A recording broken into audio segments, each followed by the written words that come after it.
and also just the size of his heart.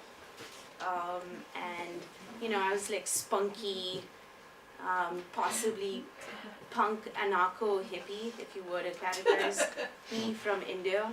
And I came into City Repair with a lot of fires, like, oh, decolonize everything, like, decolonize permaculture, and like, you know, just a lot of energy.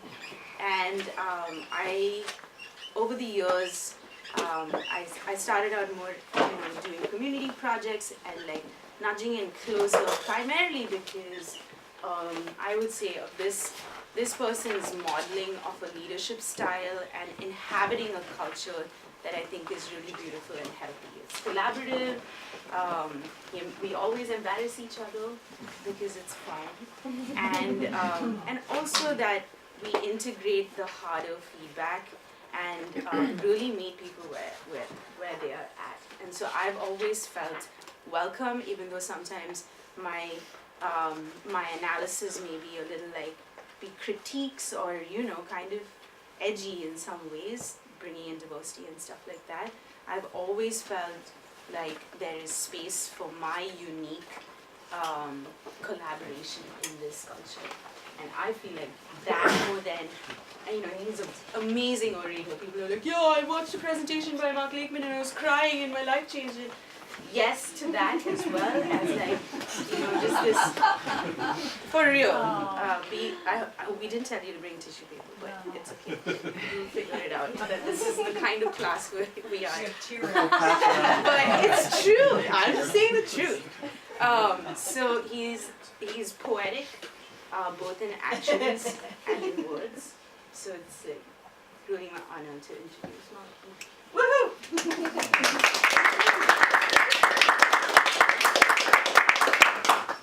Well, I don't know if we've all introduced ourselves. I mean, you know Matt Debo here. He was the first guy up front. And then Julian, Dominic, and Riddy and I. So we're the teaching team now, and we're in the 7th year of doing this. We've all been activists for big chunks of our life. I've been an activist since, well, there's been different phases. Basically, I think I got started in the path I'm on now from the start, of course, like we all do, elevated, lifted up by the people who came before us. But for myself, I went through a kind of a point of transition that took a few years before I finally became an activist. And I think what happened for me, and I'm sure you can identify with this in your own way,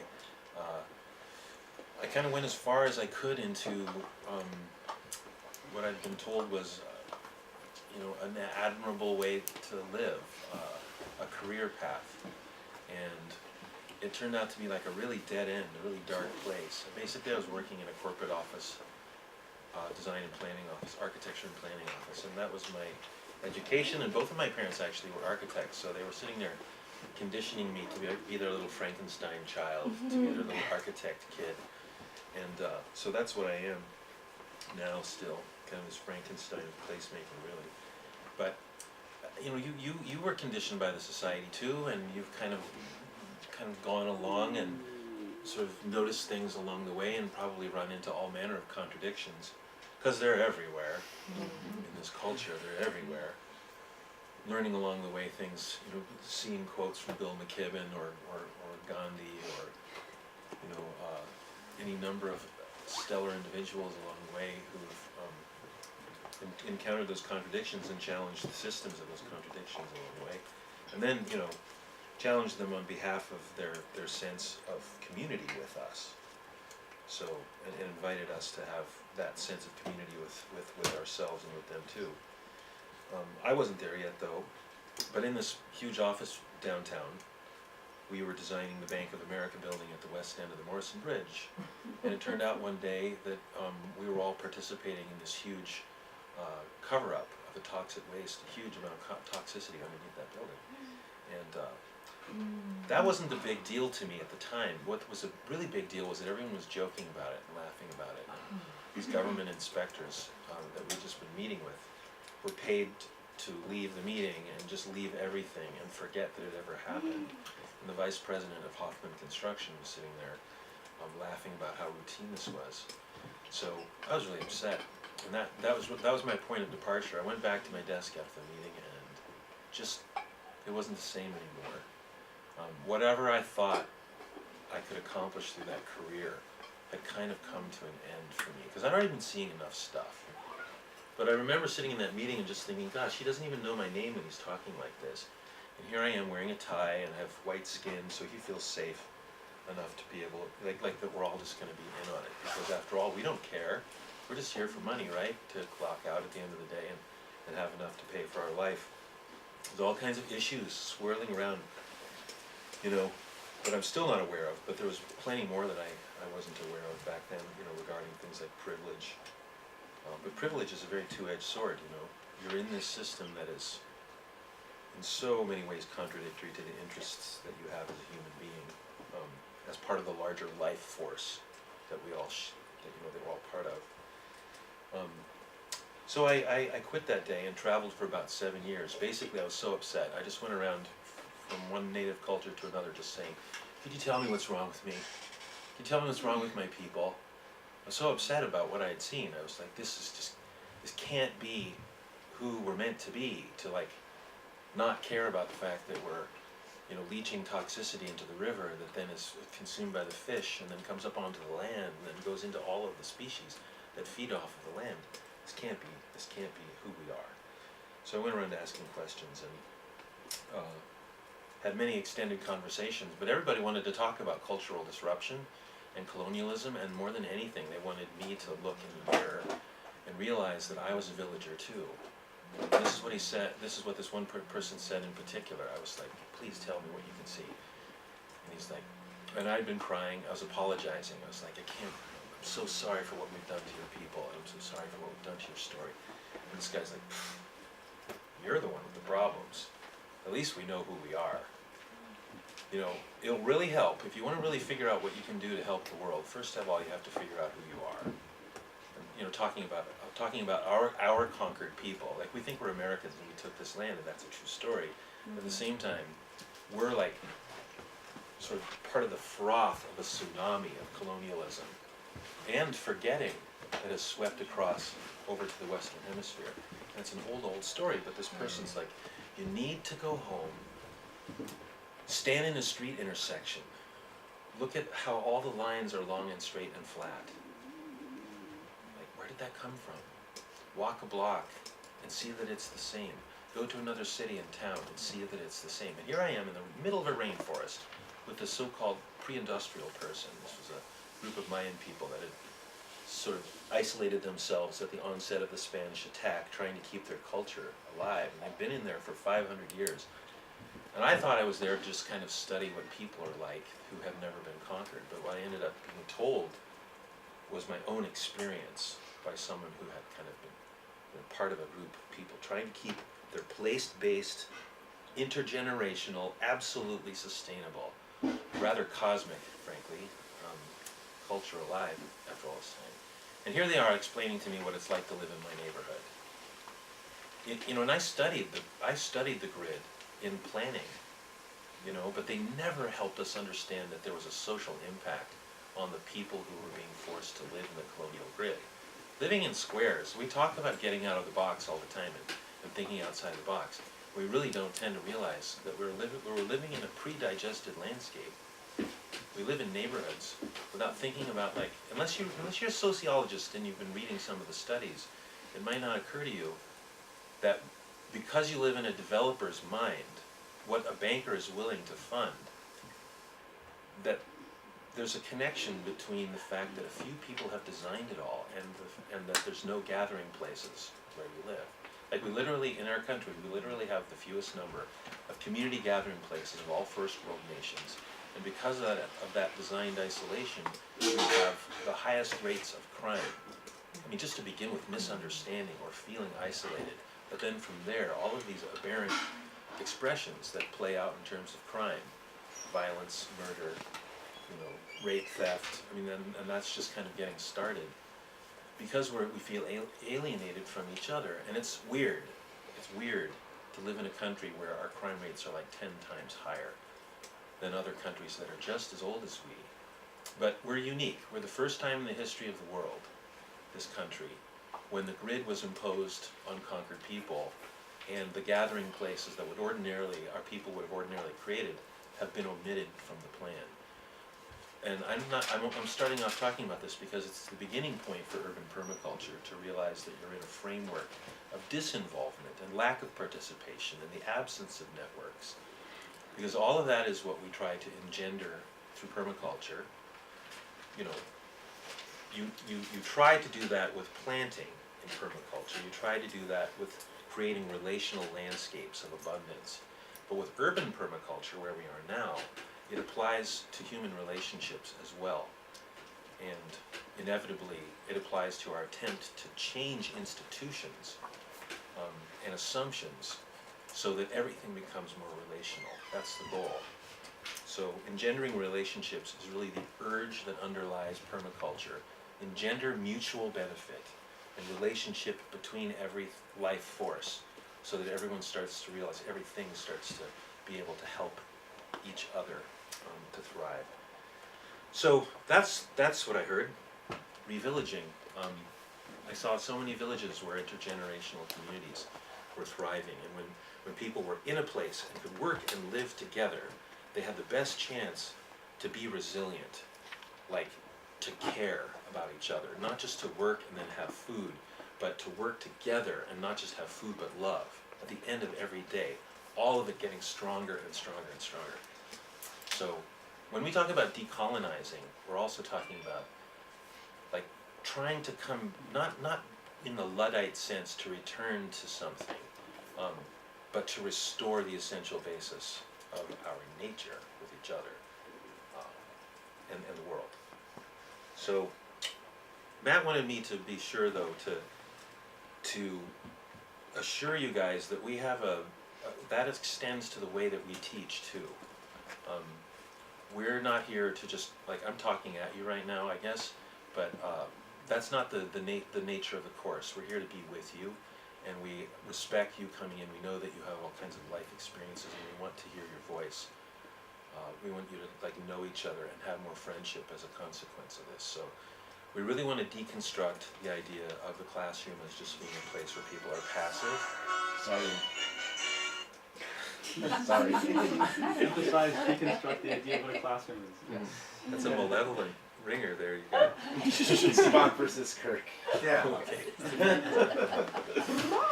Yeah, so he wants me to reassure you that we're dorks, basically, and we know that you are too. Let's just all face it together. We are interested in being your friend, and we care about you very much. We're not just here to be like teachers, and then at the end of the day we're done. Like, we're coming at this knowing that we're all part of a larger society that in many ways is broken or challenged or unhealthy, and we want to be healthy with you. So we're coming at it with humility. We have vast experience, but we also know that we're not perfect. We know that we have been conditioned. We carry assumptions and projections that we don't even know about. So we want you to help each other. We want you to help us, and we are going to be here to help you. And that's permaculture too. That's a social permacultural kind of conversation right there. About sticks and wood, I just wanted to also tell you that the fuel that we'll be using to heat this place as we go into the colder months has all been harvested within one block. This is permaculture too. Some people say that wood stoves are far more inefficient than any, like an electric-based, like say heat pump or something. That's only true in an ordinary context. Ordinary context has, we'll go into this in the energy class, but an ordinary context has you heating your water over here, your space heaters over here, you're cooking over here with another heat source, you're drying your clothes over here. But a permaculturist can do all that at once with one heat source. So once we crank up that stove, we'll have like 23 things happening at once. Making garden amendments inside of the stove, cooking inside and on top of the stove, heating water for drinks, heating water for washing, drying clothes next to it, drying herbs, heating the space, having a hearth, bringing us together, all of these functions.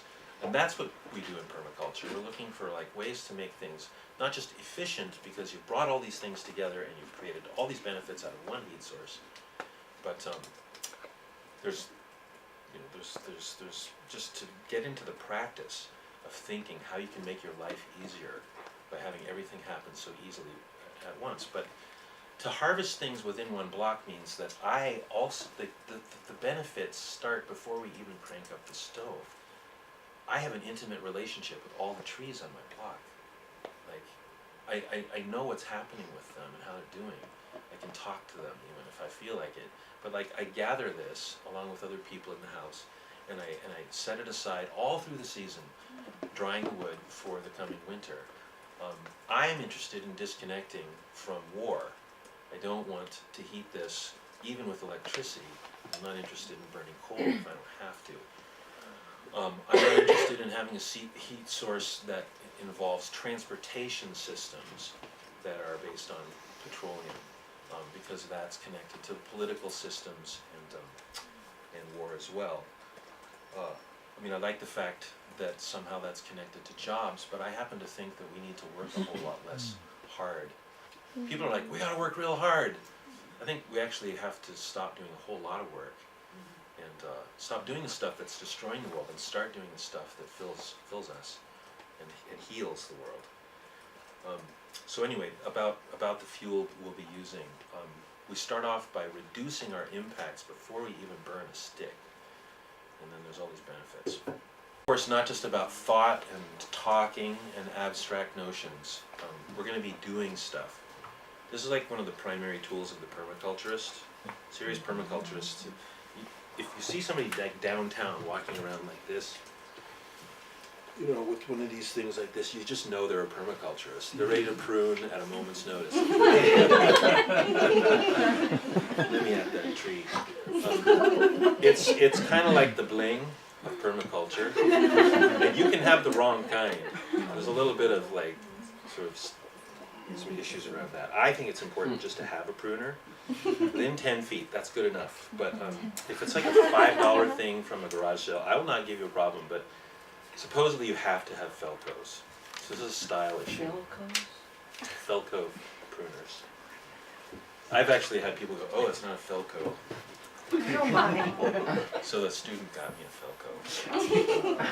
The whole thing is like buy a tool that's going to last you like, you know, forever or close to, as opposed to a lot of ones that cost less but are going to break on you. And it's not always possible, but another thing we can do as a class is bulk ordering. So we'll have a couple opportunities to save some money with bulk ordering. Yeah, if you want to. Okay, well, I want to get into this presentation today. I want to give you kind of an overview. So many things to say. This is just going to be scratching the surface. To get started, I want to just tell you that the work that we've been doing in permaculture, a lot of people think that it is still kind of marginal, but it is a worldwide movement now. It's happening all over the place, and increasingly in cities. And now it's freaking happening in a big way. I've just come back from the Bay Area, where we are working on saving freaking the Bay Area from sea level rise. And if you have any doubt that climate change is happening, time to jettison that now. You should see the communities that I have been visiting for the last few months. The Rockefeller Foundation got blasted by Sandy, by Hurricane Sandy, because their headquarters are right in the middle of Manhattan, and they saw that it's real. And now they're funding 100 cities to the tune of billions of dollars to begin resilience preparations for what is to come. And it isn't even so much about sea level rise. It's like, the Rockefeller Foundation is paying us to do permaculture on a massive scale.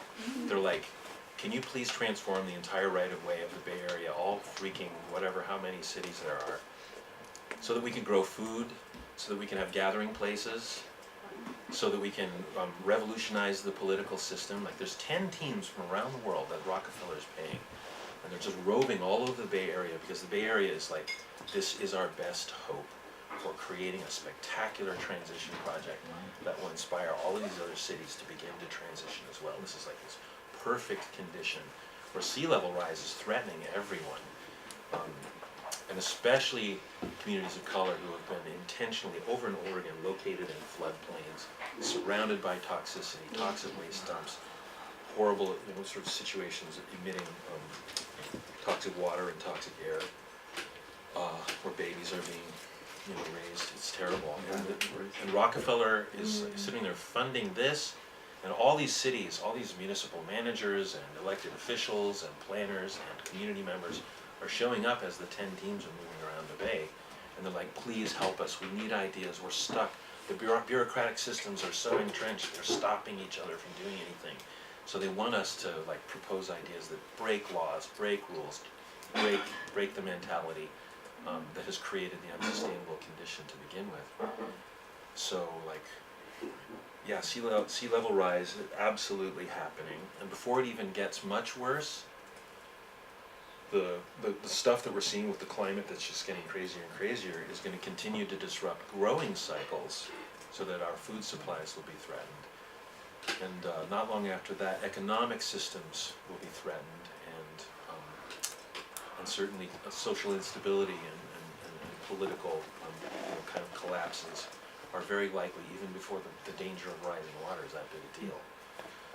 So, here we are doing this edge thing, and it turns out that we're relevant to changing the world, and institutions are paying attention enough to pluck this punk-ass permaculture team out of nowhere and just say, you guys think differently, and you want to challenge everything. Like the 9 other teams that we're working with do huge things. They do Dubai, they do dams, but permaculturists try to challenge things at a systemic place, at root issues.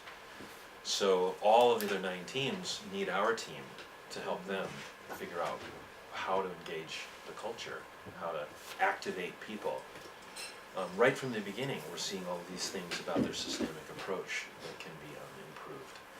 So it's very exciting, and it's exciting, and it's also scary. I guess I'm telling you this story partly because I recommend that you go to an edge now. Don't just do ordinary jobs. I know that you want to do right livelihood, but the more that you take yourself to the place of relevance to the challenges that we're facing, the more that you will be able to, I guess employable is one thing, but your activism will be most relevant. So be all about building community and resilience and localization, localizing of economy and living for your own life. But then the more that you do it, the more people will ask you for help, and then you'll be in a position of leadership and a position to thrive. Okay, so we're going to get into the slideshow. I'll give you a 10-minute and a 5-minute. Yeah. Okay, got until 12 o'clock. How much time do I have? Hour and 15 minutes. Okay, so you've already heard about things. Can we have the lights down, please? Yeah. You've already heard about things like food forests, and that might be one of the reasons why you're in the class right now, is you really want to be more familiar with strategies for growing food in the urban environment or outside of the urban environment, because all these principles are transferable from rural to urban.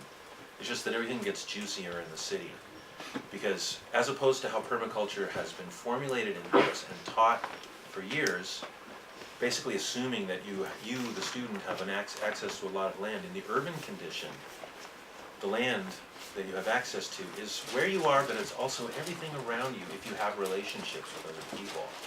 Your interests overlap with each other, and public space becomes much more interesting to you as a place to intervene in systems, and also to grow food and engender beauty and support pollinators by growing flowers.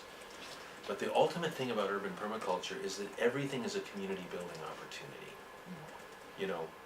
Learning about permaculture out on a farm, you're thinking about, how do I implement this system? The same system that you might be implementing in the city gives you the opportunity to re-engage disengaged youth, or to walk next door and ask someone who might be an elder who has all these lessons and stories and technical skills that are just sitting there as they're growing old, waiting to be shared. You can tap into that. Whether you're making shoes, or learning how to plant a garden, or finding out about child care, or how to cook something, or how to can something. This is one of the ultimate things about urban permaculture, to realize that, holy shit, in every neighborhood, we are surrounded by the full spectrum of skills and talents that powers the entire society, but everyone's sitting there thinking that they're alone, and they feel alienated from each other. So to unlock that reservoir of potential and power is the greatest reserve. Like, banks are nothing compared to tapping into that power, which we do in this neighborhood.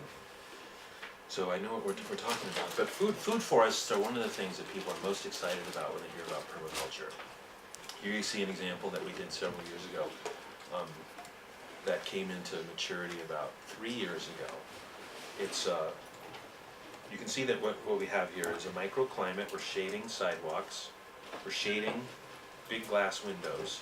So we're actually using these plants to keep heat off of the glass and to cool the environment as we grow food and make a habitat.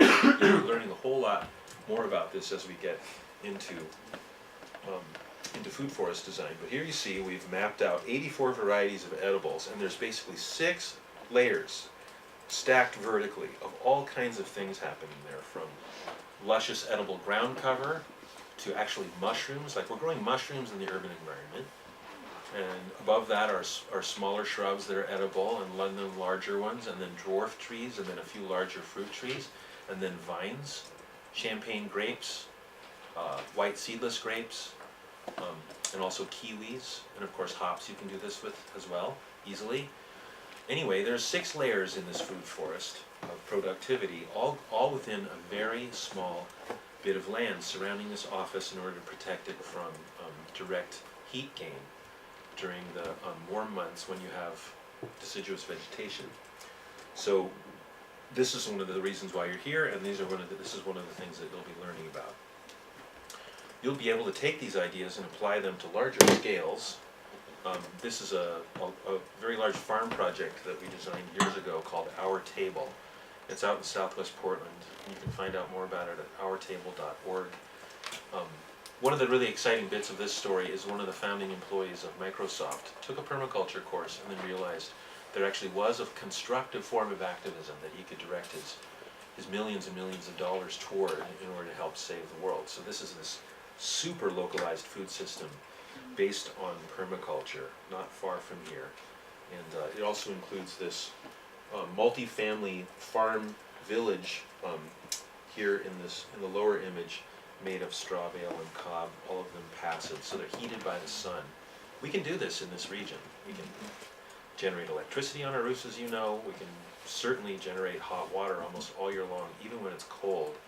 And we can certainly capture light, and within insulated receivers like a straw bale building, we can heat and cool our buildings without turning a switch and burning any coal almost all year long. In fact, that's how this house works. It's retrofitted with straw and clay inside of the walls, and we'll be telling you more about that as we go.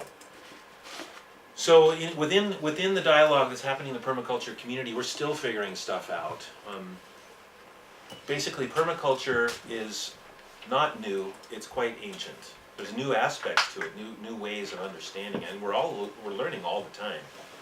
But inevitably, you will hear some people being concerned about cultural appropriation, and I think this is a very, very powerful, appropriate conversation to have.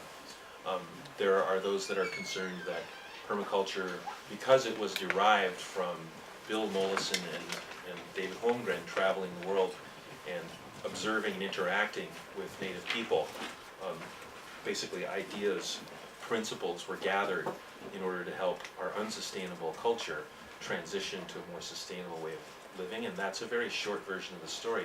But people have been concerned, like, isn't there some cultural appropriation there? Shouldn't all of this insight be credited? And in the book there is credit, but I think that it's a very, very valid concern to have.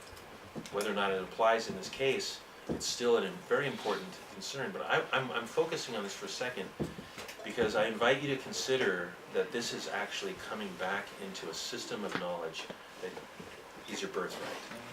That all of our ancestors used to be place-based, and before we were conquered and disrupted, whatever the story might be, of your own cultural continuum, there has been a fracturing, for sure. And so the idea that you would do things of mutual benefit, that you would have a place-based mentality, and you would care about other people, and you would seek to be complementary, to support each other as part of a social, ecological unit. This is ancient stuff. As this Mayan man said to me, you only did this to us so long ago because you didn't know who you were, because you don't know the story of your people. Like, you can apologize to us, but you're the one who's been hurt. You know, you're only destroying the world because you're seeking something that you can only find with each other, but you're made to be isolated and just desperately lonely. So that's what's propelling the craziness of this culture. But he's like, learn the story of your people, and then come from a whole new place of motivation that is endlessly going to fuel your heart, and you will not be stoppable. So, you know, there are examples of ancient villages. The Romans did a really good job of trying to destroy all evidence that anything was ever different than the paradigm that they were enforcing over the people that they were conquering, just like we did here. What Americans did to this place, erase all native patterns. Are doing. It's not past tense. Yeah, it's ongoing. What's your story? Who were your villages? Where did you come from? What was your language and your cultural practice? What food did you grow? Our project, and one of the people who helped start City Repair is a man who we'll be hopefully seeing later in the course, named Pedro Forbel Escarate, and he's beloved in the Caribbean for having proven that Columbus intentionally tried to pretend that he had successfully annihilated all of the Arawak people, the Taino people, in order to justify him being able to just plunder the land without restraint. And Pedro, because of his own family background and what was done to his people in World War II, he pretty much figured the people did survive, and that Columbus was lying to Ferdinand and Isabella. And in fact, he found the document where Columbus was actually lying to the Spanish crown. And he's like, whoops, I killed everyone. I know I said I wouldn't. I know you wanted, concubines and conscripts for the church, but, whoops. And Pedro was like, pretty sure that he failed. And he was lying. So he did this comprehensive study of the people of the Dominican Republic to see what they eat with now, how do they cook, what are their ritual implements. And then he dug in and found all of these destroyed, burned villages that, bore the brunt of the attack by Columbus, and sifted through the ruins and found the same ritual implements and the same cooking implements and the same foodstuffs at those layers as well. It's a common story, actually, and I happen to think this is a thing that can unify us, to realize that the story is ancient, and in many ways it's happened to all of us. And I'm not trying to be an apologist for what white people have done to people of color at all, but I think it empowers us to realize that it's happened to us, and therefore it helps us to identify with the fact that it's been done to other people in our name. That might be more motivational to us and help us have more of a common basis for understanding.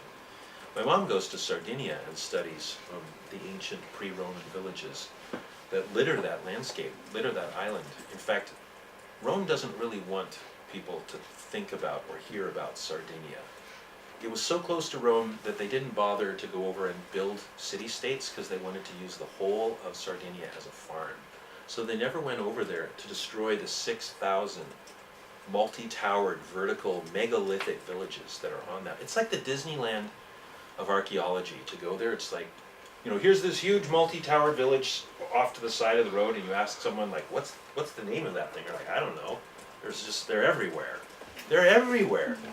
The ingenuity of these so-called pagan peoples, and the fact that their villages were actually, they're called proto-urban. You go there to see how people were figuring out the relationship of public space, private space, and actually building in these geometries that, first of all, it's logical to build in circles using stone because it's just inherently more stable, but it turns out that it was a way of celebrating their cosmology. Like, wow, everything's a circle, fancy that. Everything's cyclical or spherical in the world. The cross-section of things, the way that things flow, even the nature of a poem or a song somehow.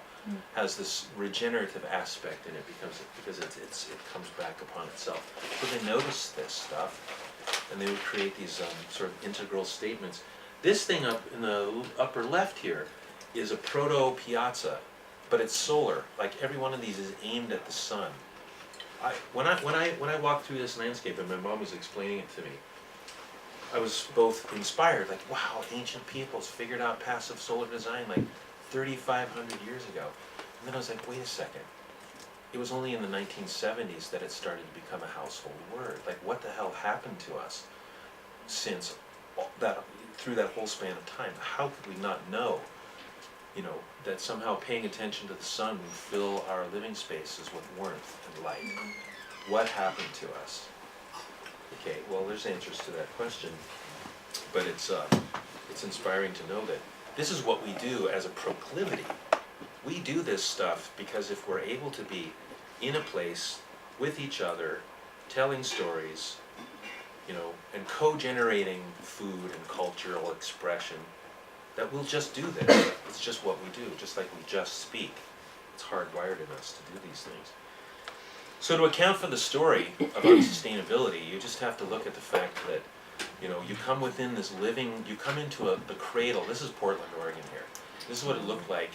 Basically, there was a constellation of, a combination of permanent and temporary settlements within this cradle of life that is the Willamette now. And then it was quickly cut up as a commodity. So looking at what we call settlement patterns, sustainable settlement patterns are that people tend to nestle as a group into a bioregion or a watershed.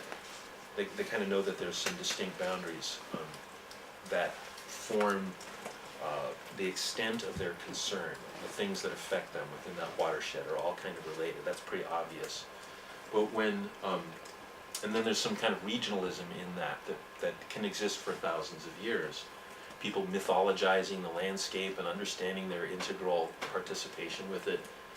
And in the highest sense, our role in the landscape, I mean, as humans, not, I'll just say for indigenous people here, was to be gardeners of the place, to be stewards of the place, truly in a very active sense. We know that people were doing things like practicing intentional burning of grasslands or understory as part of their maintenance regime of the whole landscape, but that's only part of the story.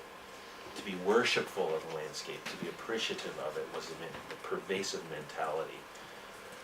All these sort of shared understandings and values pervaded the whole culture. And then what comes along, very violently imposed over it, is first of all this idea that the world is for sale. It supplants the idea that this is our essential home and that the world is sacred and that everything is a story and all of the life forces around us are part of a field of life force that never dies. This Cheyenne man that helped start City Repair, he's like, oh, you've all been fooled into thinking that you're separate and that you die. And that's a form of mythological terrorism, by the way. Oh, be afraid of death, you're going to be judged. You're going to be individuated and judged. He's like, no, if you can just know this, everything will be okay. That you're all just emanations that are folded back into the larger ground of being, and that you're really your largest sense of self. If you can identify with this, then you'll be sustainable, which is you're part of an undying life force that has never ended. That's who you are. Well, that's cool. That's permaculture right there. Like that sense of identity.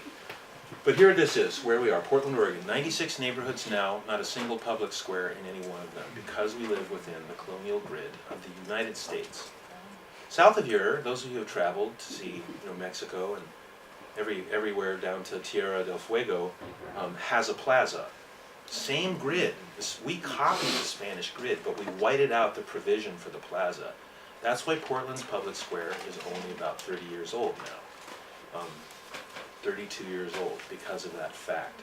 We had to retroactively install Pioneer Square, just as we had to retroactively install Waterfront Park, and all parks, all forms of commons within the American grid have to be a retroactive installation after acquiring the land, because it's very different. Human beings that are living in what's called a geomorphic condition, like these guys over here on the left, We co-generate place out of participation. This isn't a stretch. Just like thinking about pioneers coming across the plains. Nighttime comes, they circle their wagons. They create a place that protects them from wind and has a sense of security. And it's literally a nomadic version of what the best public squares in the world do. You define that space in the middle with private edges. This is what we do. It's so simple.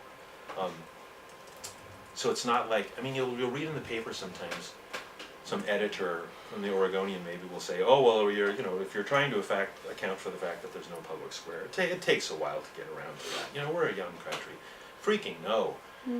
Children come out of their mom, and then they start to recreate womb space. They put a blanket over a table, they put a bunch of pillows in there. It's like we are placemakers coming out of the chute, and the idea that we can't get around to it after a few hundred years is because of institutional resistance to that. Frankly, people who have the most power in the society are threatened by public space. The creation of Pioneer Square, which I am very intimately related to from back then, was opposed by the mayor at the time. And he famously said on public television, I'm not going to let you do that. Like there was a big will by the community to create the public square. And he said, I'm not going to let you do that because if you do, you'll gather. That was threatening. I mean, that's why at the beginning of the last century, so many public squares were actually closed and turned into parking lots and tennis courts because people were using them to insist on more time with their family or safer working conditions. Another really powerful example is that after the really major protests, particularly at UC Berkeley in the late 60s, every California university system built from then on does not have a large central gathering area. They're usually very skinny and long as to deter mass gathering. Yeah, and they might satisfy it with some open space, but it's not conducive for gathering and assembly.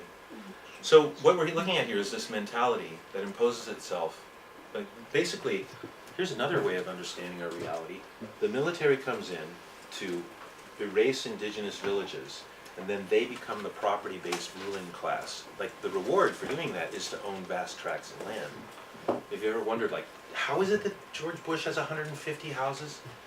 It's because the story of his family goes back to being like a military commander in this context, able to just claim vast tracts of otherwise indigenous land.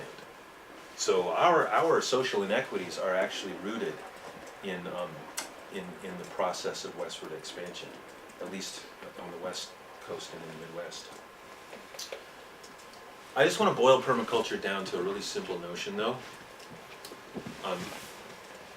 As we go through the course, you're going to see how it all fits together. Don't worry too much about needing to remember everything at once. But this is my guiding principle, that I want to live in a world, and I want other people to live in a world where they are able to love whoever they will love, whoever they want to love, whoever they identify with, out in public space, so that they feel safe, and so that this is a symbolic gesture that makes everyone else feel safe. I think this is the ultimate goal of all that we're going to be talking about, whether it's green roofs or bioswales or multiple functionality or all these principles and patterns. It all adds up to this. So this is like a simple guiding notion. I'm always like trying to make sure that we're all free to love and be demonstrative externally in space. Everything else kind of self-organizes. Okay, so we're threatened though. We've got stuff going on that is systemic. We're looking around and seeing gentrification playing out and unmaking the fabric of stories all around us. This is a really big deal. I just want to say, taking down this stuff because, somebody sold it to a developer and the developer's going to build a really big, tall thing that will house a lot of people. I'm not arguing against density because the best villages in the world have multiple times more density than we do, and they have 10 times lower crime rates, actually. So I'm not bemoaning density, but what's going on here is so much more than that. The people who built this place back in 1895 drove nails with commitment, and they were hand-wrought nails. They were beautiful things. Every nail was crafted. They had no idea that they were creating something that would be torn down simply because of market demand, or not actually market demand, it's just simply speculative behavior. We could talk about this for years, about all the things that this does to us, the unmaking of stories, but I want to leave you, frankly, with a kind of a chilling question, which is, if we allow this to be done to the work of our parents and our grandparents, because that's who did this work. I mean, I'm talking about not just this site, but everywhere. Then what will be done to everything we ever cared about, everything we ever applied our energy to in this life? What will be done to the nails that we drive, you know, and to our children? So when is it going to come to a place of equilibrium at last? You know, it seems complex, but it's in many ways it's not. It's really just looking at this. Here, they create their environment because they inhabit it, and they make sure that it has lots of ways of gathering, and there are sacred and symbolic aspects infusing the entire landscape. Here over in the place of living in a market commodity where we're just kind of told that we're merely consumers, and that we have no power where we live, and only 5 people downtown, facilitated by a bureaucracy, have the power, and that down here, if we want to put in a speed bump, we have to ask them, even though it's our children that are endangered. That it's that relationship to power that is what is driving gentrification. Why are we not, like, you might go to work as a secretary to go work for a developer who's tearing down stuff in your neighborhood and building stuff that insults your soul. Why aren't you working in your own neighborhood, perhaps as a secretary, or perhaps as the person driving the nail, initiating projects that the community wants? Like, why do we always go away to work for people who destroy our world? Why don't we ever work together in the place where we live for benefit? This is a question that, you know, is implied throughout the entire course. Because if we were doing that, then this would be happening all the time. So we're challenging this. We're not just, you know, we're not just installing plants. Every plant we install is practice in our own power. So here's a look at that transition again. The difference between a place where people have been resident for thousands of years. This is an aerial view of a Dogon village. Look at the block prototype. The center is open as a space for people to be in all the time. They literally never ask, you know, how do we find some common ground around here? Like, the physical landscape has been designed and maintained by grandmothers and grandfathers for millennia, as if the habitat is a great lyra for making music every day, I think. So notice that at the village scale, there are gathering places at the convergence of pathways, like literally what the Italians would call a piazza is right there. It's right there, it's right there, it's there, it's there, it's there, it's there. And then at the block scale, you find it everywhere as well. Place is everywhere. In fact, place isn't an exception, it's just everywhere. And then over here, all across the entire country by ordinance from 1785, this is nullified. It's no longer a node. Like, here's the bedrock principle of urban design. Where pathways come together, our lives converge. And yet the grid makes that untrue. Tries to make it untrue, but you'll notice when you get into a traffic accident, it's almost always there. So one way or another, you're going to meet somebody in an intersection. And actually, some people do make love after that moment, but not too many. But notice the block prototype. It's just like, whoops! Oh, I'm sorry, I forgot the open space in the middle. Who does that? What crazy person does that? Well, if you walk up to a counter at your local planning bureau in any city or town in this country, the planner will say, well, it's the Roman grid. Why? And you'd say, well, maybe because we're not Romans. Maybe we don't want to be Romans. Maybe we want to talk to each other and know each other. So from a permaculture perspective, this is a real problem because we're trying to engender relationship and networks so that we can thrive all the time. So this is why city repair brings people together. Like, city repair brings people together in this geography within, actually, it's this big, 2-block radius around an intersection. Then they decide what they're going to do in that intersection. And usually they start off by painting it. But don't be fooled, the painting, we don't even care what the painting looks like. What matters is that it looks like them. It looks like their sense of self, their story, their metaphors. They install it. We facilitate it, but we're creating a node in the fabric of placelessness. And the intent is the social activation. It's not the thing. The thing is a means to the re-engagement of everyone around here.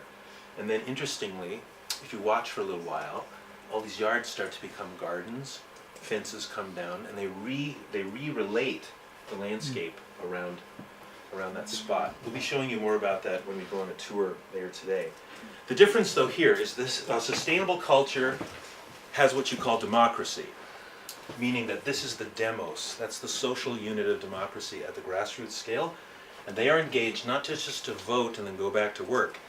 They are engaged to literally create the world directly out of their minds and their interaction with each other. And over here, not.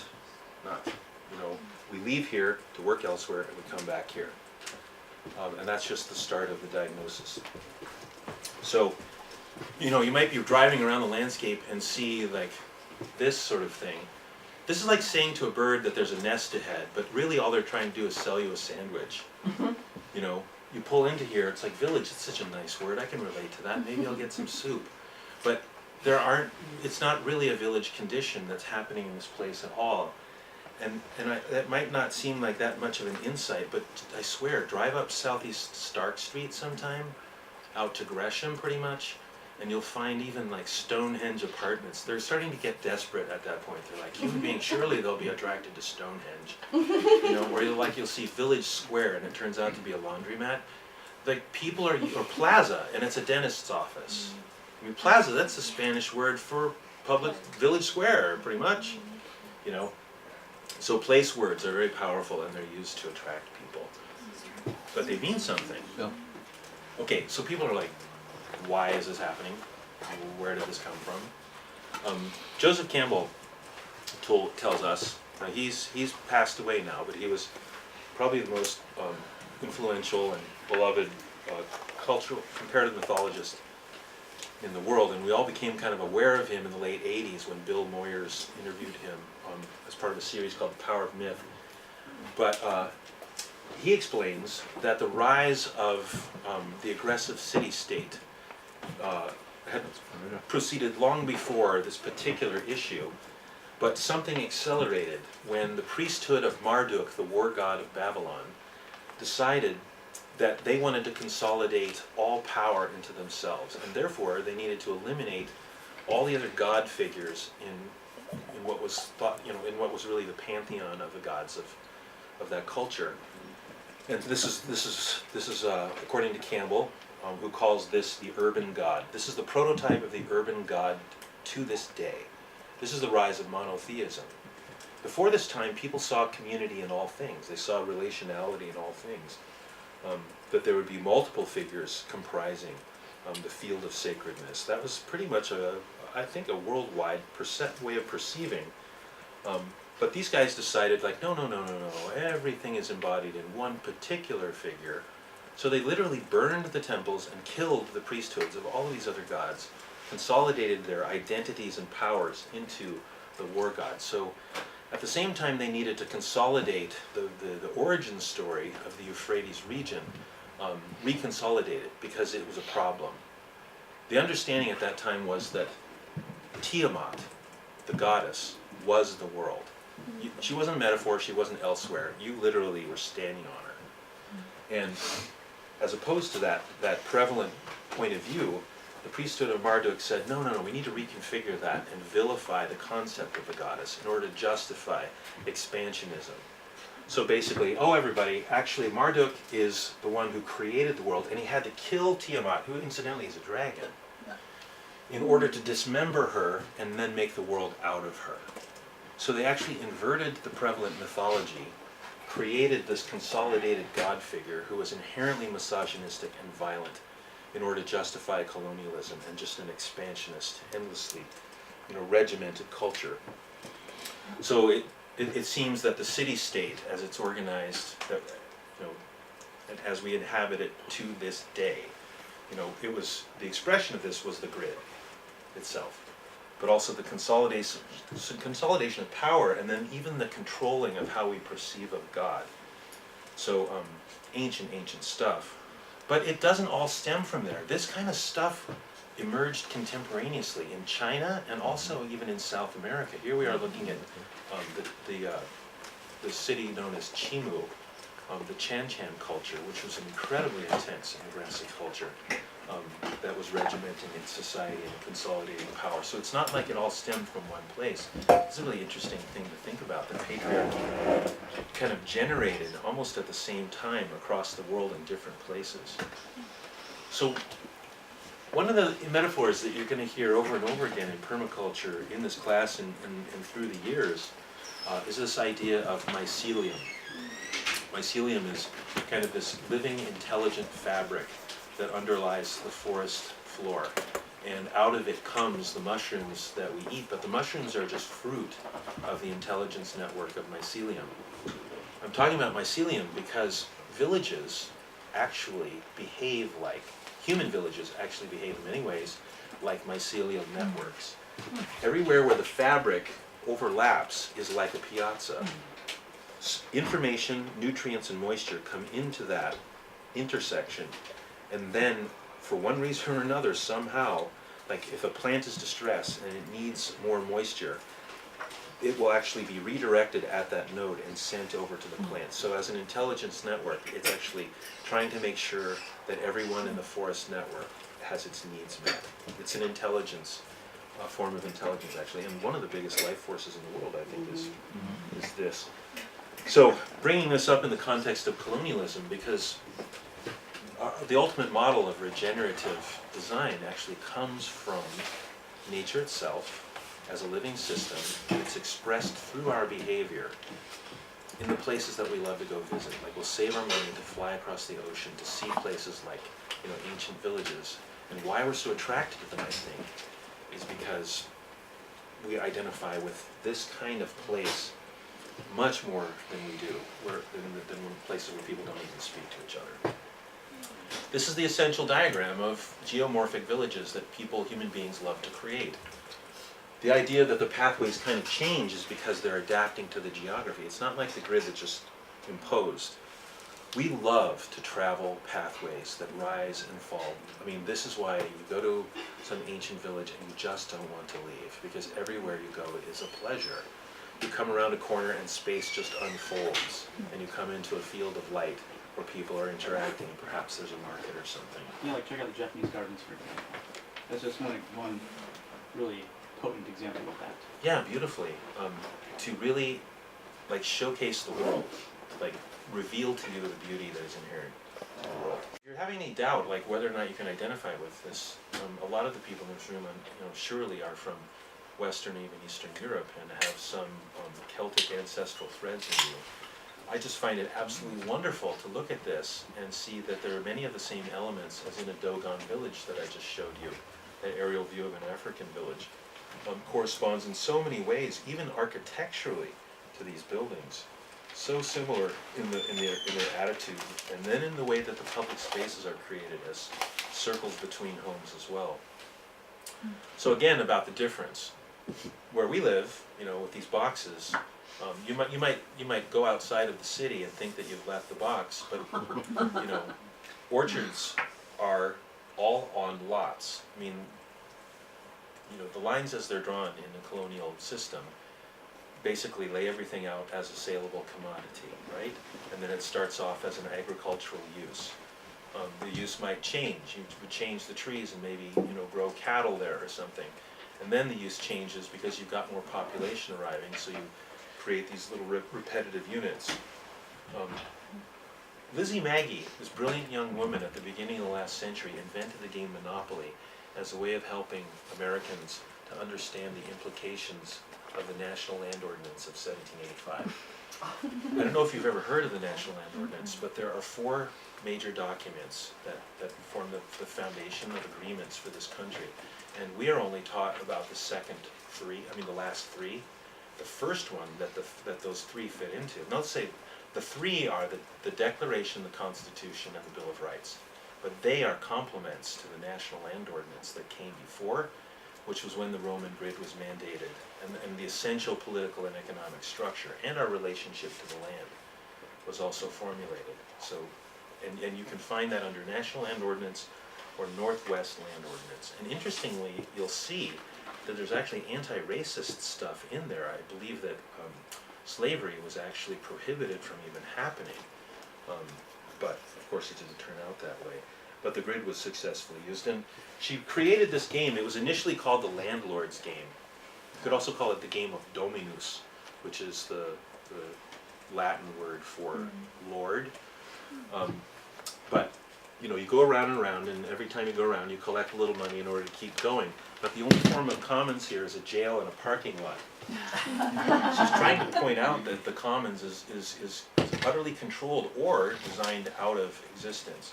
Like, why is it that every city has to create their own library system or retrofit a public square or a park or a community center out of community will? Why do we have to fight for those things? Why weren't they generated in the fabric to begin with? Like, why is it that every single developer in the whole country wouldn't think that you would need a community workshop or a field for agriculture? Like, why did every single inch have to be a saleable commodity? So here we are, and this is Portland, but the behavior that we're looking at in this analysis of movement patterns is so typical to Americans. Here's a single mother. She has some children. She takes her children over to Abernathy School at the start of the day, and then she runs over to Oregon Health Sciences Center to visit a doctor. She comes back, she runs over to Safeway. I mean, part of this is like visiting friends, getting food, going up here, getting in a truck, going over there to fix a roof. That's her job. She comes back at the end of the day, and all of these interactions, so many of them are perfunctory. She needs money in order to have an interaction, to get something, to buy a service, or get a good or something. Meanwhile, she's living in this working class neighborhood surrounded by people who need their roof fixed. Like, she's a roofer and she could be localizing her livelihood. But first of all, she lives in the home zone. And like most Americans, they don't realize, she doesn't realize, she has to leave the home zone to go to the work zone to make the money to pay for the home zone. So why would it occur to her that she could actually tap into the people around her who have the skills and talents that she also needs to tap into? Well, how would they even know each other? Because just like every other freaking neighborhood in the country, there's no public square where they would even meet each other. And because of zoning, the fact that public squares are made wonderful by all these little shops around the perimeter, that's not allowed to happen either. So we're looking at serious, systemic, social, economic unsustainability and designed political inequity that regiments us. So we're challenging all that stuff. But it's not about like so much writing letters to your senator. It's the behavior that we can undertake right where we are. To plant a flower, to delight your neighbor, is a powerful act that you can do anytime. But let's look at this. This series of paintings were produced by a German artist. This election had just gone the wrong way in this town because a bunch of developers had just taken over the city council. So he went onto a rooftop across from their little plots, their little public square in the center of town, to paint what was about to happen. And he knew it would start in the village square, because that's what had been happening to all these other cities in southern Germany. So he paints this beautiful picture. Here's all these like places to sit on the edge of the avenue. There's a little park over here. Everything's beautifully tended. There's a living stream. The streets are populated with people. Some of them are out working and maintaining stuff. Cars are going through, but there's no traffic marking because everybody knows each other and they're being deferential. Like, people are not being killed in the streets. There's this marvelous little public square, a place for information, a lovely like memorial statue, and a living orchard in the center of town. 3 years later, because of the political takeover, this starts to happen. First, they annihilate the public square. It becomes so dangerous, people don't really know each other anymore because they've been polarized. They have to put in traffic marking because of all the things that have been happening now in the streets that are dangerous. The shops have begun to close. The place is falling into disuse. And within 19 years, it looks like this. So this is not permaculture. This is the antithesis of permaculture. Permaculture is the antithesis of colonialism. Like, that we're powerless. Like, after maybe 1,000 years of building that town, within a decade, 2 decades, it's completely erased. And we're sold the idea, that this is progress. And within this process of reductionism, our wages go down as the cost of living goes up as a function of systems. So as permaculturists, you know, we're interested in localization because we want to drive the dynamics of change from the local level in order for this not to happen. So this is a diagram of our strategy, that this single woman can meet her needs locally if she chooses to. She should have the freedom to do it. And the people around her can also tap into her skills and talents. And at the end of the day, they haven't just got a little money. They've improved their environments and deepened their stories with each other. And everything just gets freaking better every day. I want to point out that there's a relic on this map of a former use. And we know it as Sandy Boulevard. Can you see it? Yeah. The road that kind of looks like that. Does anybody know the origins of what we now call Sandy Boulevard? No.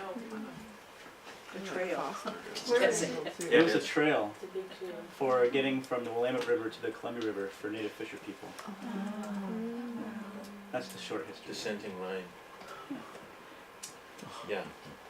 So this has been our strategy for the last 21 years to assist neighborhoods to subvert the dominant paradigm, you might say, but really it's basically to have a lot more fun with your life by organizing people around you, like around this spot, to have power of place, to redesign the space and then inhabit it and program it with the things that you care to do with the people around you. That's actually legal now in Portland, Oregon, for everyone to do in every residential intersection as many times as you want for free. That was legally established unanimously by the city council, and about 2.5 years ago, they made it so that we can now not only transform intersections, but all the streets that connect the intersection. So from a policy point of view, from a legal point of view, mycelium, remyceliating or revillaging the grid is on. There's no stopping you. In fact, city repair, I think it's like we're helping the city to permit like 12 new intersections a year, and that's not enough. Question I have that's really bothered me is the collection of rainwater. Is there any initiatives into solving that problem? You mean like in the streets? Well, no, like I've heard that it's illegal for you to collect rainwater. Not here. In Not places here. like Arizona and Colorado, Okay. but not here. I must have been misinformed, but I thought it was, There was a case in Eastern Oregon, yeah. drier climate, but yeah, there are a lot of laws. So sustainability is by and large illegal, and so part of the effort of the That's what work is I'm- to make the case that there's not a detriment to shifting those Yeah. laws. Yeah. Good question, though. Okay. Okay, so the point being to do that is to realize that all these people have complementary skill sets. In fact, this little diagram was created by a 13-year-old young woman who already could see that we had complementary skill sets. So she created this little chart to help adults see that they had ways that they could work together. So she handed this to a bunch of adults at a meeting, and people were like, oh my gosh, there's a chef, and we all do like food, don't we? There's a doctor, we all get sick. Gosh, there's a social worker, we could be a society. There's a community worker, maybe we're a community. Like, so on and on until after about 5 minutes, it looked like this. And that was a meeting that happened in Selwood here, that led to our painting the intersection a block from here. Yeah, going back here for the sake of a photo. Incidentally, you guys can have all these images if you want. We can certainly share them. So this is what we did initially. This is when, this was the second project of city repair. And we called the Department of Transportation before we did this. We said, hey, you know, we see that on your website there's this objective to engage youth and build a sense of place in the right-of-way and raise livability and sustainability indicators. And they, you know, we would like to maybe repurpose a little public space to diversify its uses. And they said, no way, that's public space, so nobody can use it. And we were like, wow, have you ever heard of the word dystopia? And they were like, oh, you're so frustrating, why don't you go home? And we were like, well, that's the thing, we are home, there's nowhere else to go. And they said, well, you're powerless, so just give it up. And we were really insulted by that. So we went downtown, about a half an hour later we saw them in their office, and we were like, okay, let's just get this straight.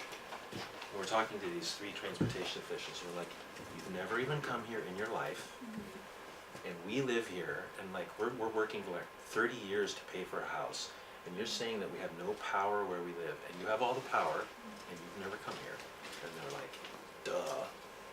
And we're like, don't you realize that's insane? So our relationship to this day is fantastic. The Transportation Bureau is having I mean, what we were saying to them was like, don't you guys want to have more fun with your work? What if you were to remember that before 1920, the biggest deal in the streets of the world for millennia was birthday parties?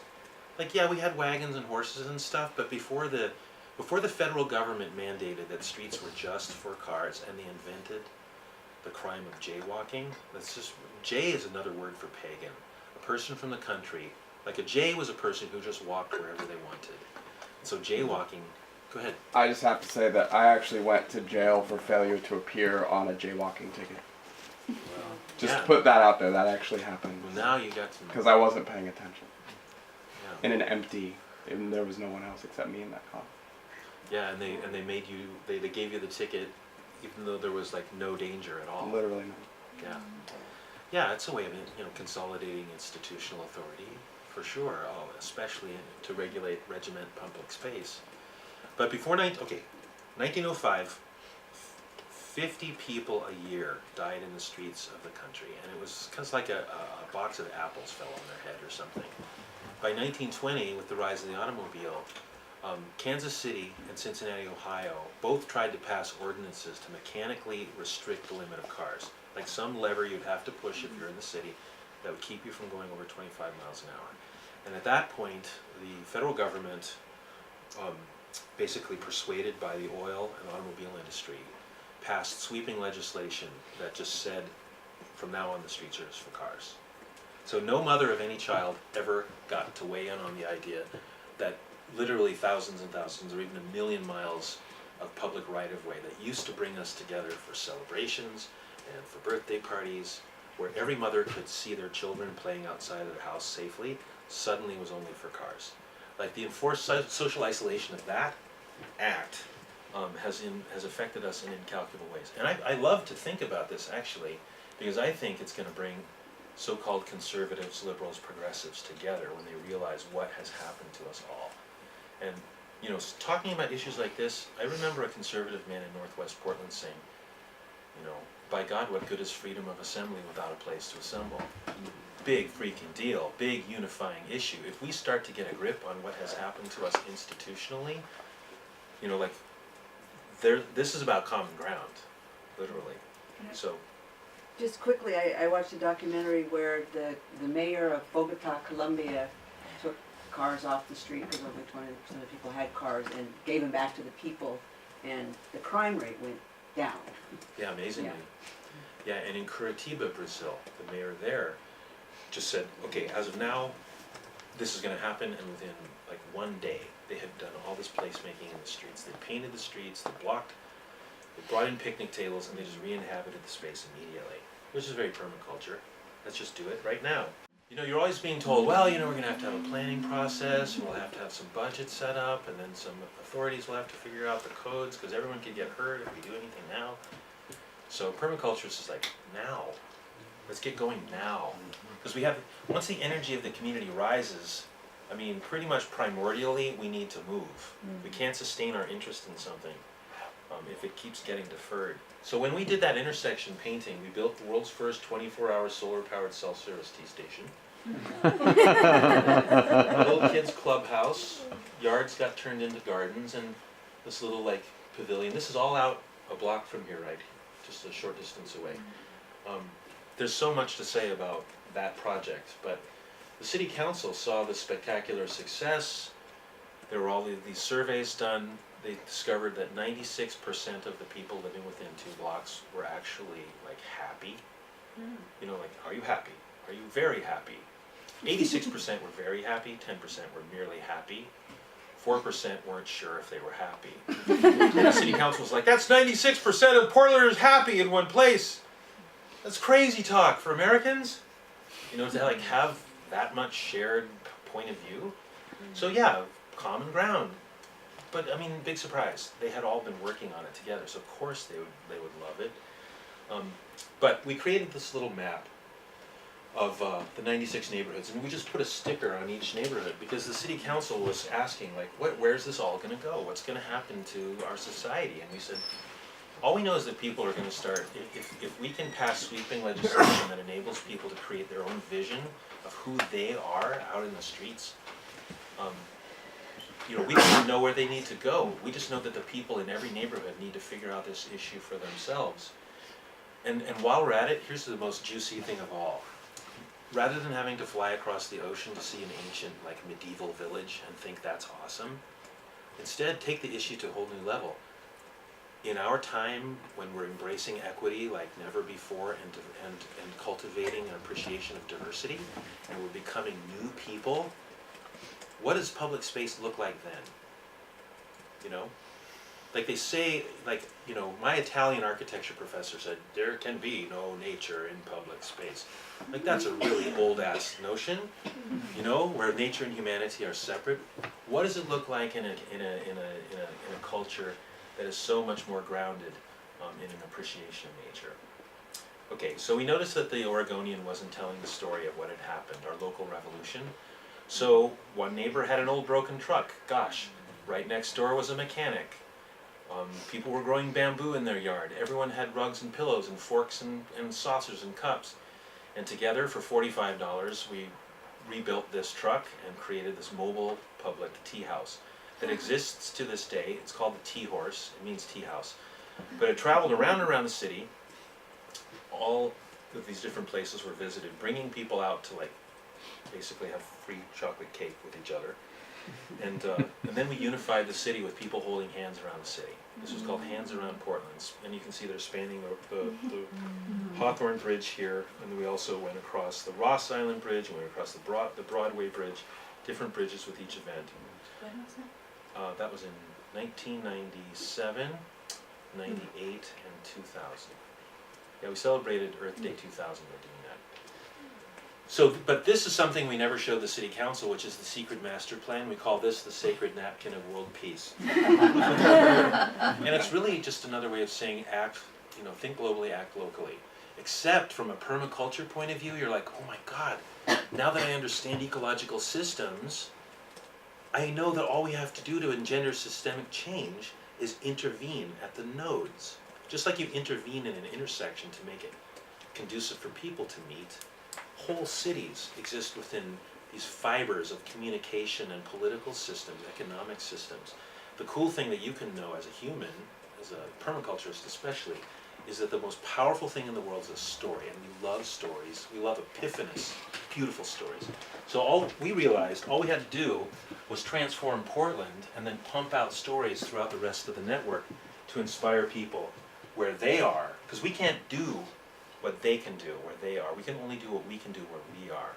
So it has to work that way. That's a design constraint. Some approach that enables everyone to do whatever they can, wherever they are right now, with whatever they have. So here's this, you know, just kind of this image of a person and all of their internal possibilities, their visions. What we're trying to do in permaculture is make it so that this terrible difference between how we're living and what we know is possible starts to narrow until there is maybe no difference at all anymore, and we inhabit the world that we know is possible. So this mycelial metaphor is an actual reality. Looks a whole lot like brain tissue to me as well, but that's the goal, to inhabit the world that we know is possible. Okay, starts off every day with the sunrise.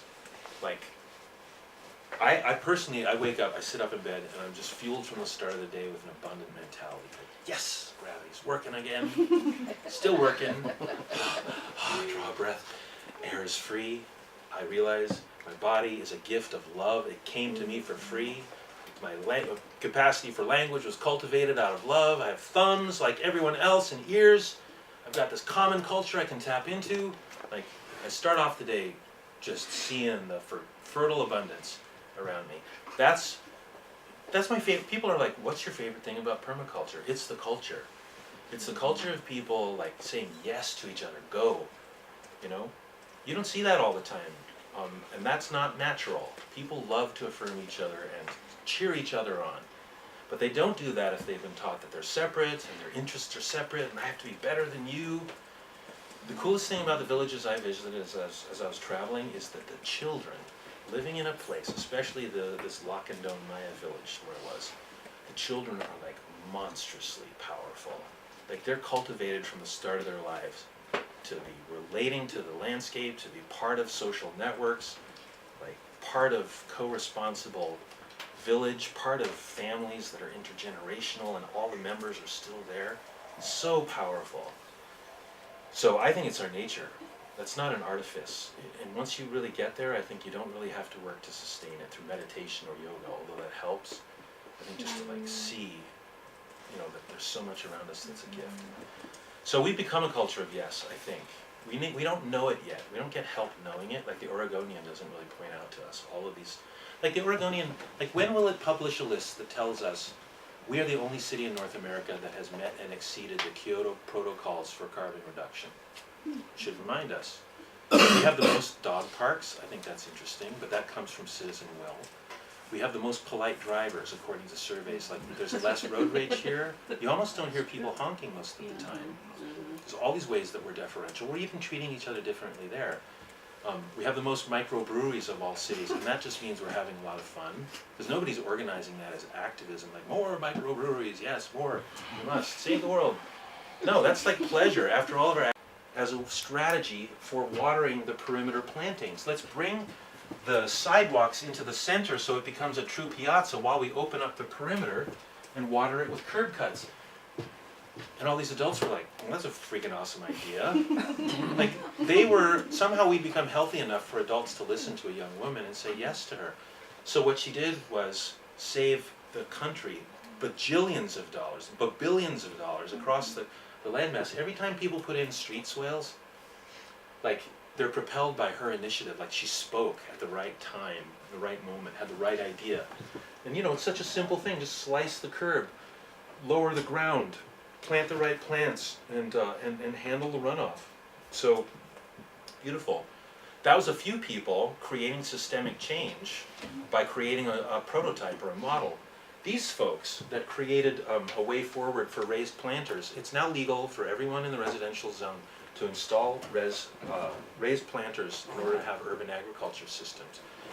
And when this was first legalized, people were like, oh, that's so cute, little raised planters. No, we're talking about like 6,000 miles now are legally possible without any resistance. You just put them in and the permits are free. And the reason you get a permit is so that, you know, by being legal, you're insured and protected in case somebody tries to sue you for something.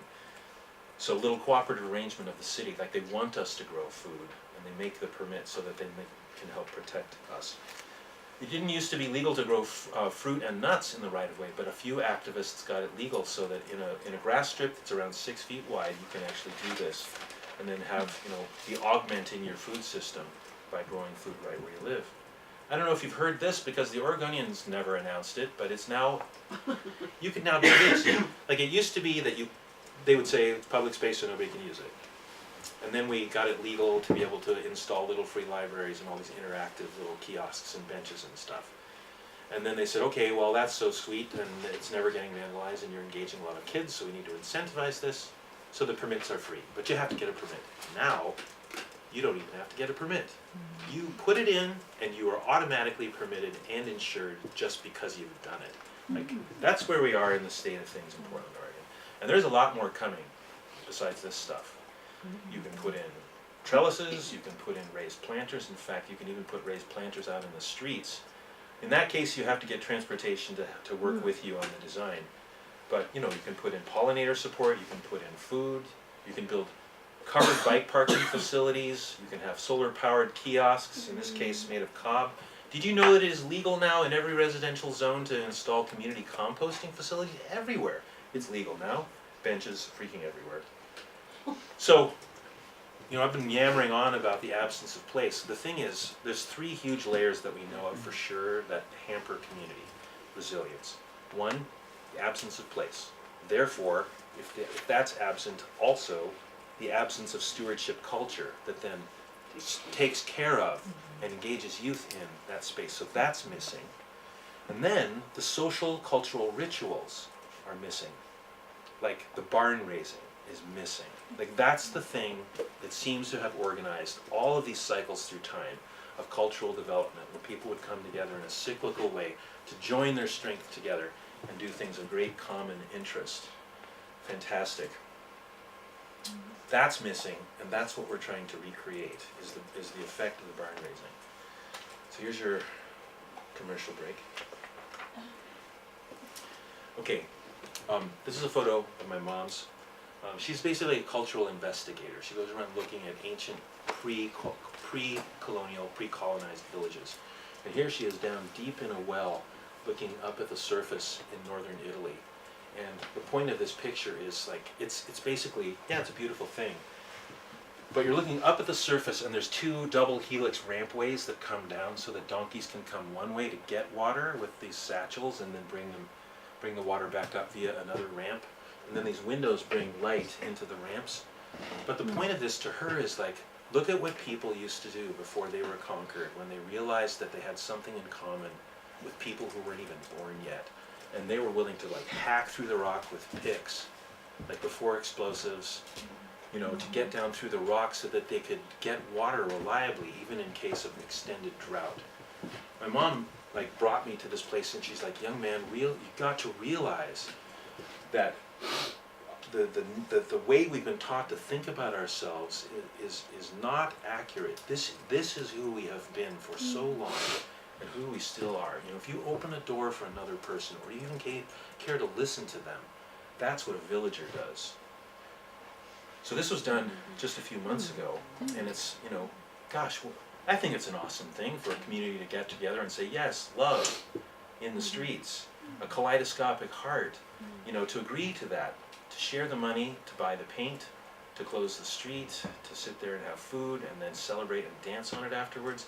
This is a reclaiming of a space that should have been a village square for this neighborhood. I think it's really powerful to look around and see that people have been planting trees thoughtfully for many years, to create microclimates, to create beauty, create habitat. This is also a way to fight climate change, to fight the heat island effect, to take care of people who become overheated. Like frankly, so many seniors are threatened during heat waves. Like this kind of consciousness is good on so many levels.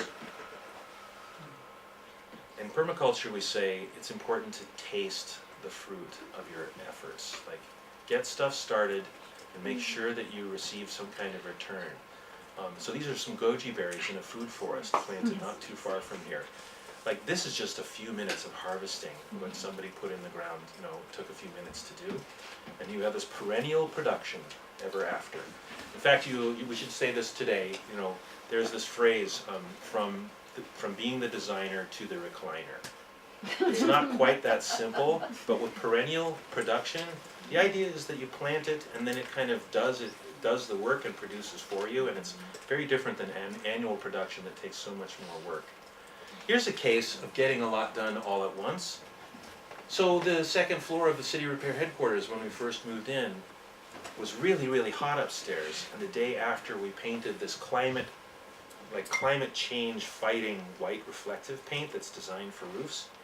The upstairs space was literally 30 degrees cooler as a result of not absorbing heat into dark surfaces, but reflecting it back to the sky. One of the big differences, like, you know, a lot of us have had issues with Obama, but in many ways he was a real freaking human, as we're starting to realize. One of the first things he did, in the first week of his administration, this fantastic scientist that he appointed to be the head of the EPA put out a call across the country, not that the Oregonian told you, but he said, please paint your rooftops reflective white. Reflect the light back to space. For one thing, it'll extend the life of your roof by maybe 4 times, because it won't be sitting there expanding and contracting every day, but it'll just be reflecting and staying cool. But it will stop the heat island effect. It will reverse the contribution of hot surfaces storing and radiating heat back to pre-19th century levels if we can do this. So that's who's not in office now. Okay, there's so much to say about this. This is Native youth and colonizer youth getting together to create a series of theatrical environments, 19 of them within a maze, to tell the story of the impact not only on Native people but also upon colonizers themselves. in the process of invasion. And this is actually supported by the Canadian Truth and Reconciliation Initiative. I need to go faster. This is classic permaculture here. This is intervening in Markham Hill Park to create a native plant-based food forest right near OHSU. And we actually had access to this private rectangle existing in the public park. That's the plan of the rectangle. This is up there right now, so I'll tell you where it is, but there's 5 varieties of edible mushrooms up there, and dozens of varieties of fruit and nut trees and berries, and edible understory, ground cover. And these are pathways that we installed within the riparian zone in order to slow down water, and basically they're swales, where you go through it at a certain time of year and you'll be kind of gingerly stepping over edible mushrooms. So it's a fantastic permaculture design. This is working with native people in the upper part of British Columbia, creating a park that actually expresses the interests and meets the needs of the native community. Prince Rupert, BC, mostly has native people living in it, and yet they live in a landscape designed by white people with more of a budgetary mentality. So this is a design that is infused with habitat for other species, places for kids to play, and they're just absolutely crazy about basketball, which is another story. So they have a basketball pavilion supported by columns that are totem poles, and the totems each have the face of one of the animals of the 4 crests of the community. The community has 4 different giant families of community. Each one is symbolized by like a salmon or a bear or a raven, and so those columns are holding up the roof of their basketball temple. So this is a lovely thing. This is in Oregon City, really similar, deep community engagement process leading to a permacultural approach to public space, to making it amenable for all manner of a wider spectrum of community uses, and lots of sustainable, edible, and even native gardens. This is just down the street from us. We'll get to go see this sometime. This is the Selwood Gap, also known as Springwater Meadow, which will be, when we're done, the 2nd biggest food forest in the USA. This guy's been involved. He always comes in thinking that he's going to destroy the project. This is Mr. NIMBY. But Mr. NIMBY, we like to receive Mr. NIMBY as a villager who is coming out to defend his place. We like to go, oh, this is so great that you're here, fantastic, and kind of affirm and verify. And they're like, what? I'm here to fight. God, stop fighting. Start fighting, stop dancing, kind of thing. But once you get Mr. NIMBY dancing with everyone else, then he becomes a powerful advocate. So it's really important not to try to deflect like he's a villager just like us, and when you see that way, it really helps to receive him differently. But I gotta say, we took 6 years of talking before we finally had 4 hours of implementation. 4 hours, because of all the people that showed up. If you're an activist, you have to, I recommend to every group project that you do, you just from the start, like, okay, who here wants to sit around talking the whole time and almost maybe die before we're done? And like, what's the balance? And everyone's gonna be like, okay, at worst, 25% action versus 75% deliberation. Like, you see for yourself what the balance ends up being. Okay, I'm definitely running out of time here, so I need to go faster. This is the Pickathon Festival. One of the things we realized in all this activism, like, until you're an activist, there's only so close you get to the horizon of what you know. And if you get off the couch and you go to that horizon, you realize there's another one. How many horizons can we go to in our life? I'm wondering at this point. Here's one of them for us.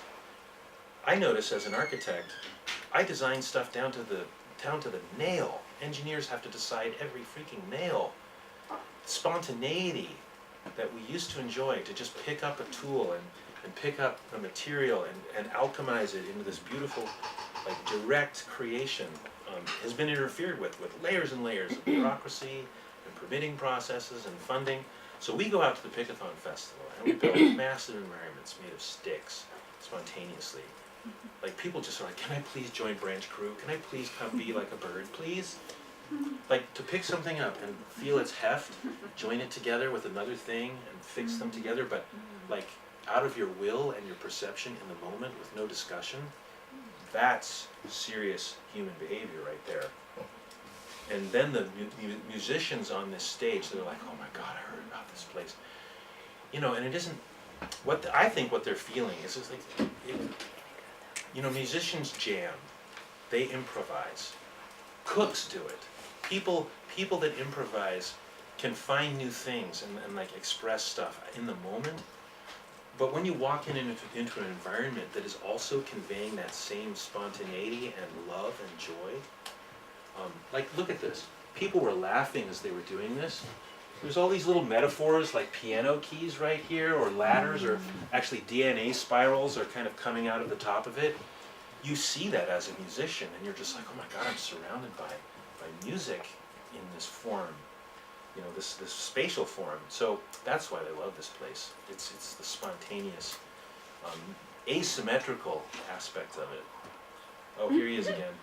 If we don't intervene in our own life destiny, we're going to live in his head. And he's like, well, you know, they don't really use porches anymore. We'll just have them go in the garage. You know, well, you know, we'll make a whole lot of money if we just make them forget that there ever was a village and put the vital guts of the village in this box. That'll keep them from gathering signatures and doing any protesting. We can throw them out because we privatized the commons. Bullshit. I refuse. My friend Lydia Dolman said, the unsustainable condition is where it's pretty much white men between 35 and 70 that design the world we live in and all of the systems that we inhabit. And these are guys who can't even tell each other, like tell their wife that they love her or hug each other. And like, so we live within their sense of what the world should be, regimented like that, forget it. Homeless people can do better than that, for sure. Here's Dignity Village, the nation's leading homeless village. This is an expression of permaculture.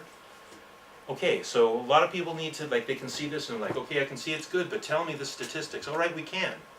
It has the lowest crime rate in the entire city of all people, even though you're dealing with people here who have criminal records.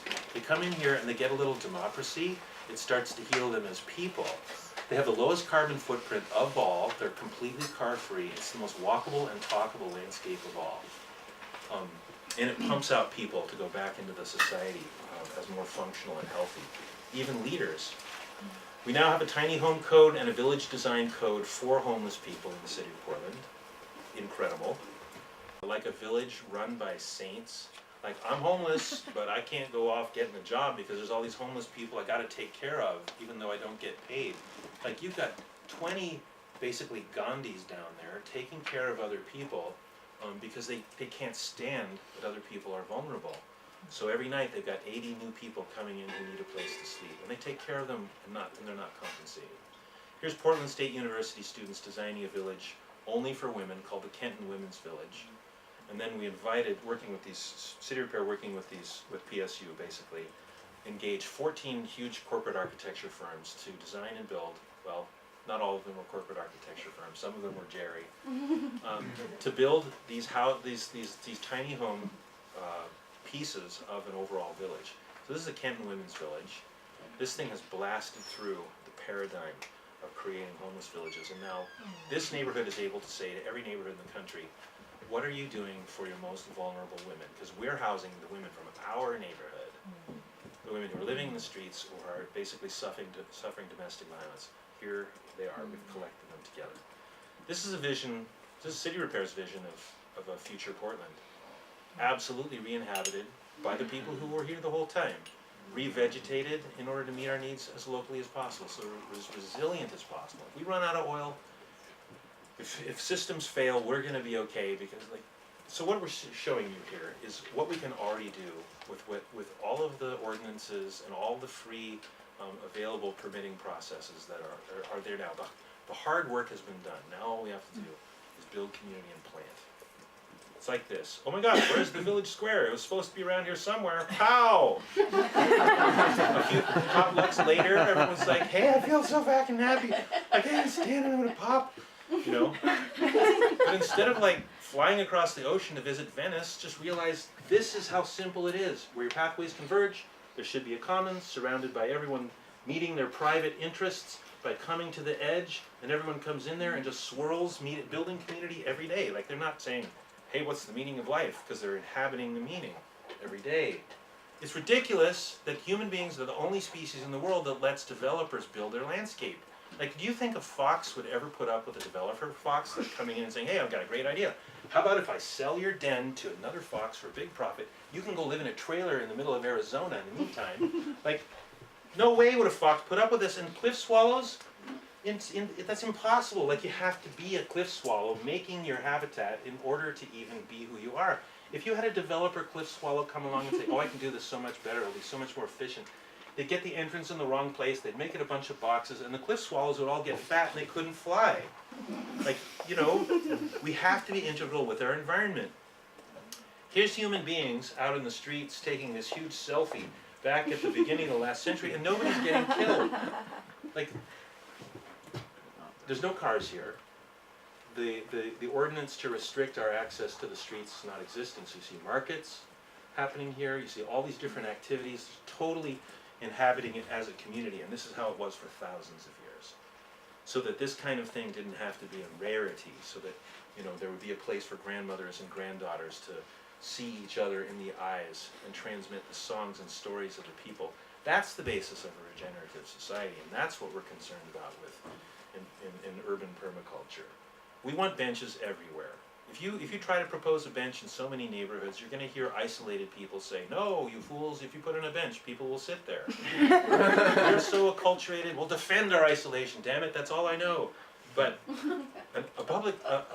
police tell us that if you put in a bench, the environment becomes safer because people inhabit the space, it gives different clues.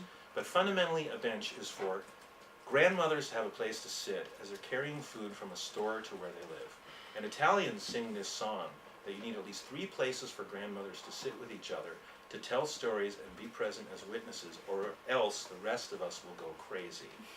Like, it's a social ecological equation told through a song. So obviously we're going crazy and we need benches everywhere. But most fundamentally, benches are for mothers to sit and nurse children.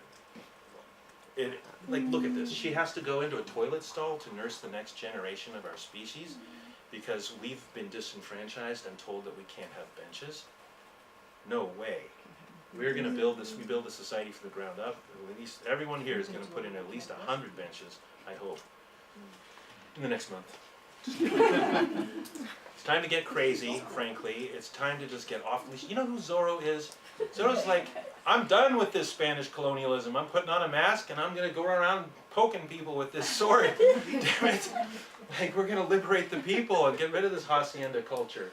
So you can do that by getting out in the morning, taking up a little concrete, in this case on Alberta at 4 o'clock in the morning, and just putting in herb spirals or little herb gardens before everybody gets there. And as a Portlander, this is one of the coolest things we have. We know that everyone wants us to do this. So you're doing it because the people at this apothecary are just going to have their hearts open. They're going to be like, thank you to the humans that did this. Like, to do this stuff and not even tell anyone who did it is like, it's between you and the universe. You don't even need to tell the story. And other people are like, oh my God, I live in a society where I get showered by gifts. This is the best.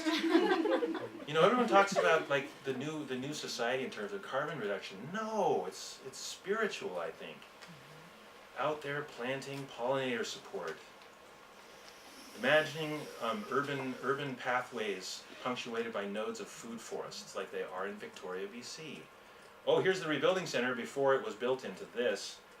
But it started off like this, just a pile of stuff destined for the dump. But fortunately, we've become a culture that sees the inherent value of things. We're like, oh my God, it still has life and utility. There's so much to say about this facility, but it's permaculture to the max, every human dimension. Co-responsibility, co-leadership, alchemizing trash into endlessly reusable materials. Other institutions around the region doing this too, engaging youth. This is the most energy efficient office building in the country, built by mentoring youth, and then it's a youth mentoring facility.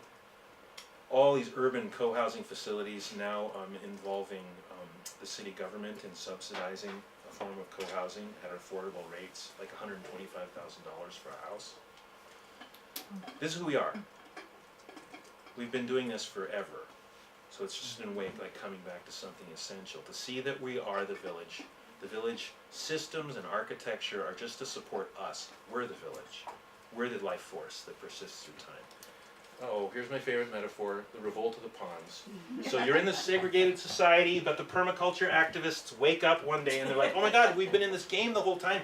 We didn't see how it works. Of course you don't take the king. You're always told that you can't take the king in chess because it's the game of patriarchy. So the permaculturists meet in the middle and they're like, oh my God, I'm so sorry for that last game. We attacked you and you attacked us and we killed each other, and the tall oppressive ones with funny hats behind us came out and attacked each other. This game is unsustainable by design. It's designed to end. So they trade sides and they're agitating with the Pons, and the other Pons are saying like, you know, we can't challenge this. This is our job. We have to do what we're told. Fortunately, they managed to get into small groups with facilitators. And they're sitting there talking about their oppressive childhood, and they're crying and hugging each other, and they're like, you know, realizing they've all been isolated. They go to the back row to confront their oppressors, and these guys are like, oh, you know, we never took more than our share. What are you talking about? We've never lied to you the whole freaking time. The Pons get pissed, kick them off the board. That's every other revolution except the one in the last few decades that's been looking like this. We're including everybody in the new way of doing things. Like, you start off this game saying, oh, the Pons, they are the ones that power the whole society. They have skills and talents and names and families and probably some power and discretion. If they come together, they're more powerful than the confused, crazy ones behind them. So the permaculturists are like, stop hitting, come on, get out of your box, let's see if we can see each other. All these other chessboards start to hear what's going on. Like, that's the thing. You're not just acting locally, your story travels. So the other chessboards are like, hey, did you hear what's going on that other chessboard? The kings and queens are getting all nervous, like, oh no, they're figuring out the game. And the Pons are like, the time has come. They're ready to go. Meanwhile, back on the first board, they are they've got a harvest festival, they grew 3 Asian pears and squash, they got all these perennial gardens, they got freaking some furniture finally, they got a little table and a little video player, a rocket stove up there, and a couple of hot tubs. Definitely what this series Me is. too, me too. You can definitely use these to your heart's Publishing content. this if you're This is the alright. point of the class. We challenge the notion that the world is for sale and it isn't sacred, and that that just the world is mundane, and that we're just sinners and we're just like bad, and everything's going to end up in in a hole. So instead of that, we challenge it by saying the world is sacred. We're going to re-inhabit this on local terms. We're going to make this whole place thrive and be abundant. We're going to deal with crime rates. We're going to engage kids. Like, all these things that we're told we can't do, we're going to do. That's the point. So that the world becomes miraculous. And you know what? In Portland, Oregon, we've already, like, people are like, oh, that's impossible. No. We have been redefining impossible for the last few decades. People fly here from all over the world to see what we've done. You know, like the mayor of Toyota City, Japan wanted to come over and see these little cob structures. He's got all this entourage of people, and they're like asking questions like, how do you do these things? How do you do these cooperative things? We're like, okay, they hold a potluck. And they're like, a potluck. You know, like, we think that this is just basic, but for other people, it's not so easy to see at first, but everyone gets it quickly. So I'm not going to say much more, just that this is happening all over the place. The streets are ours, they've always been ours. Our public square started with a revolution, and now we have all these, like, we have more than 50 farmers markets across the city every week. I just want to say there is a developer in the city of Portland that actually has the mindset and concept to close some of our roadways and make them pedestrian walkways and incorporate that idea in the city of Portland right now. Beautiful.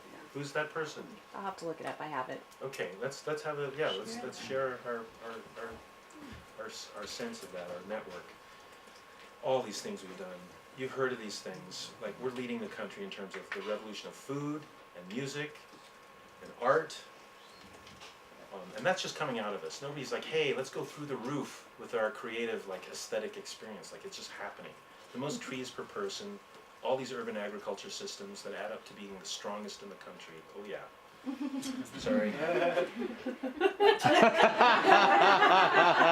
Greatest naked bike ride in the whole freaking world is Portland, Oregon, and nobody's going to stop us. Minneapolis keeps trying, but then it's cold. They just can't. All right, we're agreeing as a region to try to hold the line on farm and forest land, and as you know, the growth boundary is totally imperfect. But this is what we're growing. we're growing leaders who are out of hand. Like they got to be a part of recreating public space. This is called the World Peace Birthday Cake, which is a model of their actual intersection. All this stuff we're doing on the local level. Cooperative gardens and yards, green roofs, yawn, beehives, yawn. It's just like, get this stuff to be normal everywhere. Chicken palaces, of course. How about a watershed on every block? Because there used to be one. Water catchment, gray water systems, integrated systems to meet the challenge of climate change and freaking build community so that our lives are characterized by a whole new standard and then affect all the blocks around you. These are images of what's already happened right in this neighborhood. Boom, all over the place where we live, changing the world, inspiring all these other people to do it too. Tyrannosaurus Rex effigies need to come out with manhole covers and eat cars, according to the teenagers of that neighborhood. And that's the point. To close the loop, everything we're creating is to be characterized by feedback loops, so that we're learning the consequences of our choices, and then we will be sustainable. All right, thank you very much. I think we're at